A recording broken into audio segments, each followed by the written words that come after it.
Hey, everybody, welcome to the People, Purpose, and Profits Business Coaching Podcast. My name is Brian Buck, and my wonderful co host is. And I'm Kat. And this show is all about you, the small to medium sized business owner, whether you have a team of 5 to 500 or you are a solopreneur who's a coach or a consultant. We want to be able to give you a framework for success so that way you can make the impact in your world. And so today we are going to be talking about belonging. And belonging means so much if you have a team and how to create a culture of a belonging. It's also important to have a framework in how do you have belonging with your clients or customers. And also, what's the belonging for you as a leader? You want to kick us off, Kat?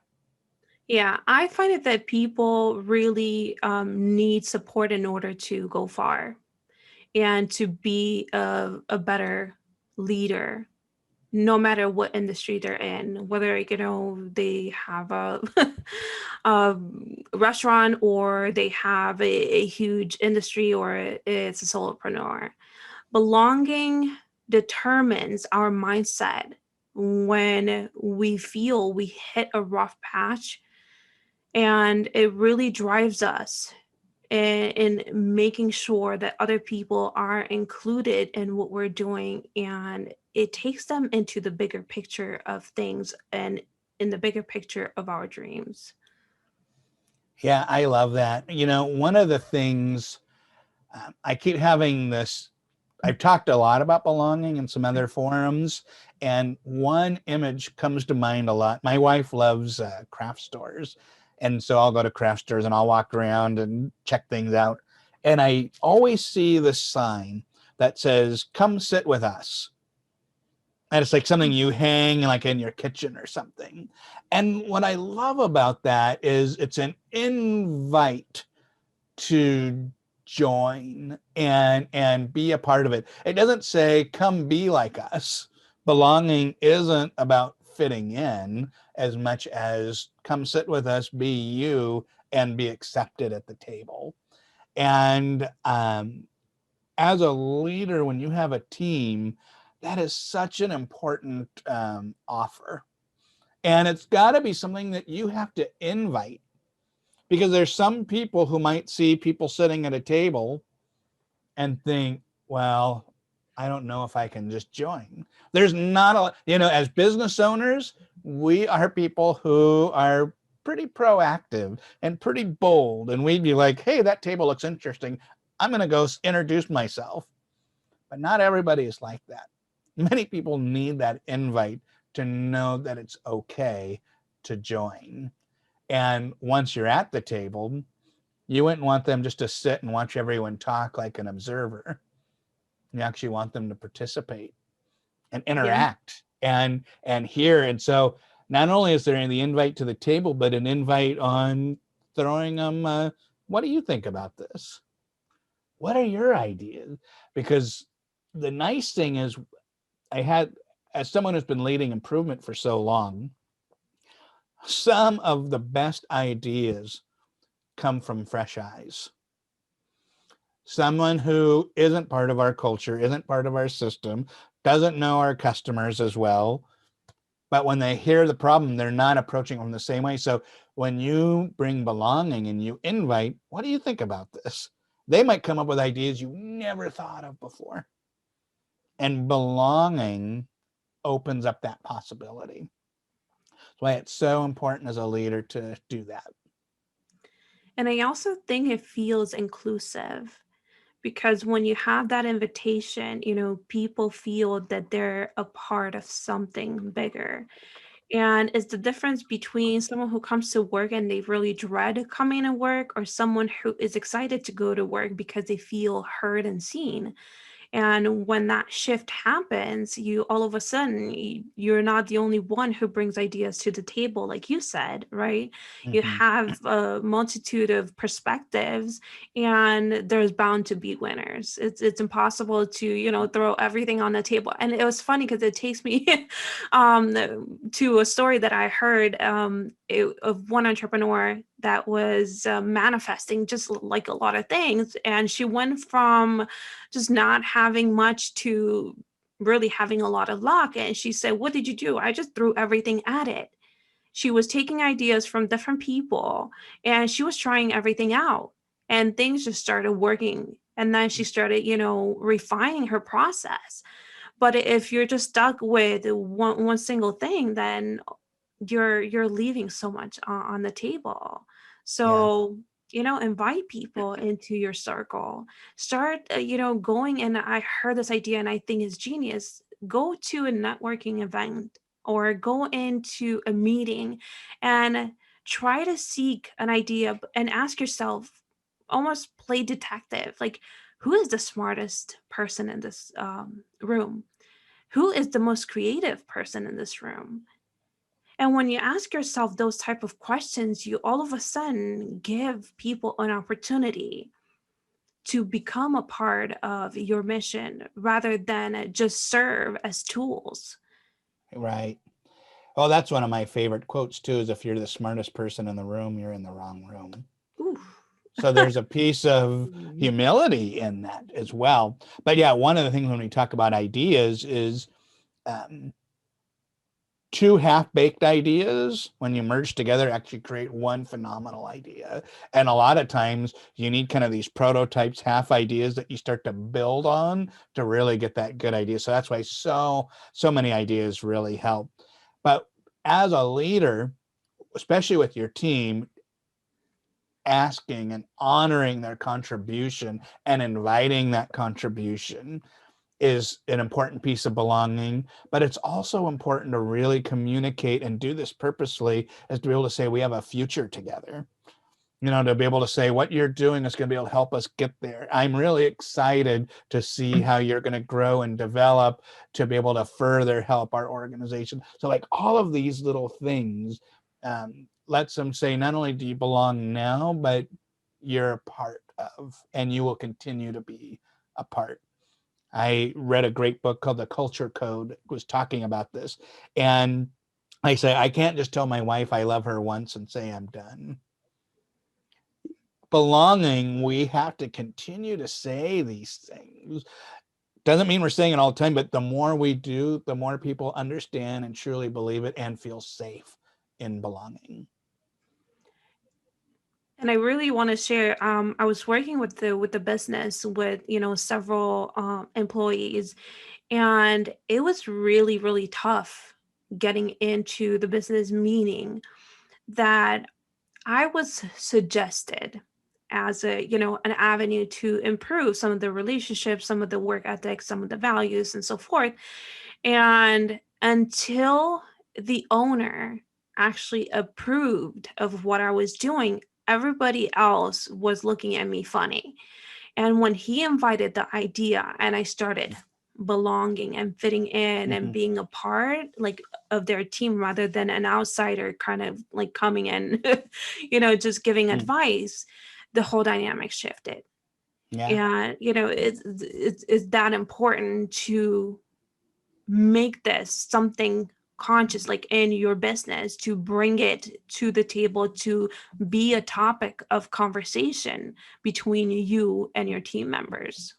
Right. Well, and to coincide with what you're saying too, it's one of my requirements of the leaders that I work with is I'm not just working with your team on belonging. These things have to be followed through by you, or else you just wasted a bunch of money having me do a workshop for you, because it is about that transformation on, and the leaders I work with truly do want to make their people feel like they belong and are open to learning how they continue to do that. But yeah, it's absolutely true that, because if it's new to the organization, which is congrats for wanting to go down this path, but people will kind of side eye a little bit. Are you serious? Are you really wanting to do this? And whenever I help people who have resistance to change, one of the main ones is lack of trust. Do they actually trust that the leader is going to follow through with it? And that is really important. You can make transformation, but people won't fully buy in unless they know that leader is fully on board and will do it as well. And so important for that cultural work. Right. And also because we're so used to, going to these trainings and being more information that we just have to absorb, but not really understanding the purpose of it. Mm, And, when you translate it differently as a leader and you show that you are invested in their growth, it's just, it's a different ball game. right. And just on the flip side, I have a friend who their organizational CEO has fully embraced Stephen Covey's Speed of Trust. Great book, great framework. They bring it up at all these meetings, and the team laughs at it because the leaders quote from the book, but their behaviors don't match it. Right, and once again, it's not just the words, but what are the actions? What are the actions of behavior, of belonging as well, or the actions of trust, extending trust, not just saying the words. Yeah. But I also want to shift to another way of thinking about belonging is with your customers, because when you think about what we are doing in our businesses, the world of marketing is different. We aren't just services, we are relationships. The companies that are going to last and not be the companies that fold are the ones that have the best relationships with their customers. And one way to have client and customer relationship is, how are you helping them feel like they belong to something great? Does your business, you make them feel like special, like we're part of a special tribe? Like, one of the things I love with the people that I coach is, the people I coach are a special kind of genius, and we create community of geniuses that not everyone else in the world knows. So there's like something special about that, right? Right.